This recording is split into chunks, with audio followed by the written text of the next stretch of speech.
광양고등학교 3학년에 재학 중인 변성필이고요. 제가 5.18 정신을 전면 반대하는 이유는 크게 5가지입니다. 첫 번째, 박노해가 저술한 윤상원 평전에 따르면 윤상원은 5.18은 국가 권력 타도를 위한 무장봉기라 했습니다. 국가 권력 타도를 위한 무장봉기가 어떻게 자유민주주의 정신과 부합할 수 있습니까?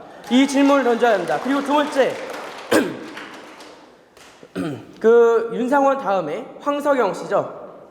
광주 5월 민중항쟁의 기록, 죽음을 넘어 시대의 어둠을 넘어라는 책을 보면 5.18은 통일을 위한 무장투쟁이요, 광주는 분단으로부터 해방시킨 일시적 해방구였다, 이렇게 설명이 되어 있습니다. 또한 세 번째가 굉장히 중요한데, 백태용 씨라고 나중에 산호맹에 연루된 사람입니다. 그 사람이 한 발언을 보면 5.18은 시민항쟁을 벗어난 반란이요 혁명이며 주권 탈취의 한판 싸움, 실패한 무장봉기, 위대한 민족민주혁명의 시도, 광주는 무장봉기의 도시요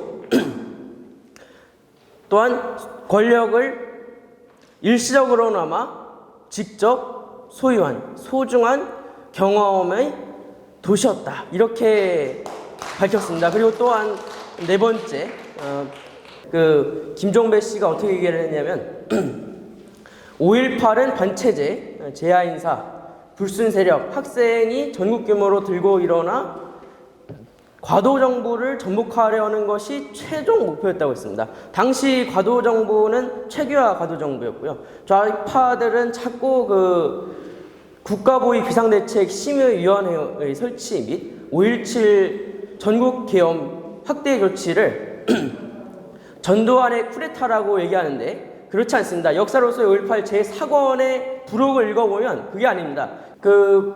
부록을 읽어보면 최규하 대통령의 1980년 5월 31일자 연설문과 6월 11일자 국가기강 확립에 관한 담화를 읽어보면 실제로 그와 다릅니다.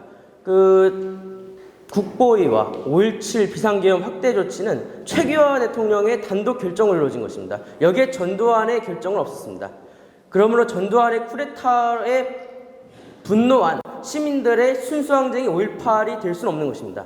이런 전제 조건이 깨지면 5.18은 절대적으로 자유민주주의가 될 수 없고 성역이 되어서도 안 됩니다. 또한 김성용이라고 5.18 당시 최규하 과도정부의 퇴진을 위해 무장봉기를 적극 선동했던 자가 있습니다. 이 자는 5.18은 전라도의 한을 표출한 사건이라고 했습니다. 그러니까 이런 것들은 사실 자유민주주의랑은 별 연관이 없는 거예요.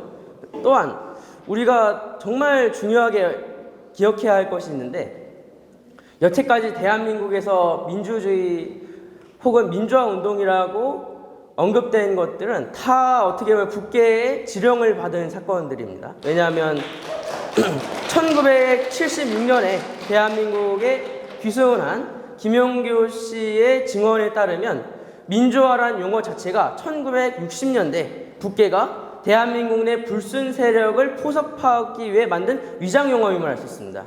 이 연장선상에서 보면 4.19나 5.18, 부마 사태, 6월 사태 등이 전부 다 무장 폭동이요 반란이 되는 것입니다.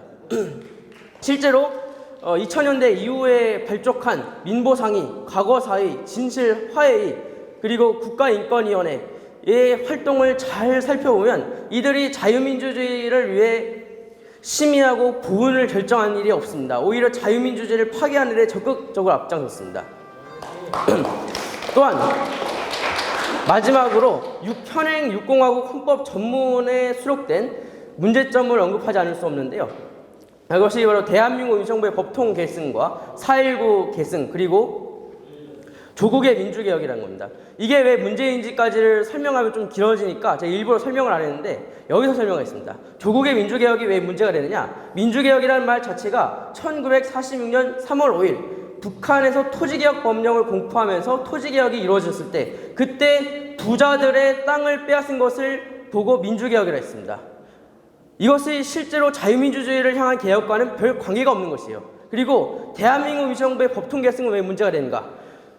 정치, 경제, 교육의 균등을 강조하는 조소왕의 삼균주의에 기초한 대한민국 건국강령이 1941년 11월 23일 날 발표됐습니다. 그 문건을 보면 대부분 경제 통제 강화를 강조하는 공산주의식 경제정책이 많이 서술되어 있습니다. 이런 걸 갖다가 6월 항쟁으로 인해 발족된 그 헌법에 수록하는 것은 이거 자체가 엉망이라는 겁니다. 그리고 6월 항쟁 이후에 그 육공화국 헌법 전문을 만든 사람은 가장 공헌한 사람이 그 전 고려대 총장을 지낸 고 김준엽입니다. 근데 이분이 성린 민피로전에서 밝힌 사실은 그 자신이 1987년부터 한국일보의 강만길 같은 자들과 어울리면서 한국 독립운동사를 연재했고 노태우, 이종찬 등과 어울리면서 대한민국 의정부의 법통 계승을 운운하는 내용을